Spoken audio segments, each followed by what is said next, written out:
வணக்கம். அம்மா கேழ்வரகுல முருங்கைக்கீரை போட்டு அடை சுட போகிறேன்.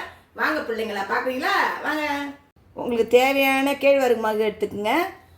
பாருங்க, வெங்காயம், இஞ்சி பூண்டு பேஸ்ட்டு, கார மிளகாத்தூள், சோம்பு, உப்பு, கொஞ்சோண்டு கருவேப்பிலை, கொத்தமல்லி வச்சுக்கிறேன், புதினா வச்சுக்கிறேன், கருவேப்பிலை எல்லாத்தையும் ஒன்றா போட்டு இதில் பிரிஞ்சுக்குவோம். இதை பாருங்கள், முருங்கைக்கீரை எடுத்து வச்சுருக்கிறேன்.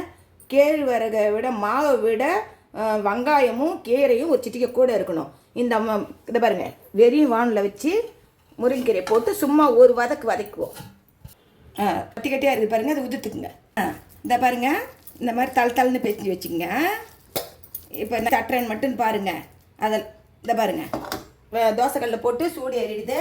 கொஞ்சோண்டு எண்ணெய் ஊற்றிக்குங்க. தேவையான சைஸ் எடுத்துக்கங்க. இந்த மாதிரி எடுத்து இந்த பாருங்க இந்த பாருங்கள், இந்த மாதிரி தண்ணியில் கை வச்சுக்கோங்க. இந்த தண்ணியில் இதை பாருங்கள், ஒன்றும் சுடாது. தீயை மட்டும் ஆகிட்டு கம்மி பண்ணிவிடுங்க.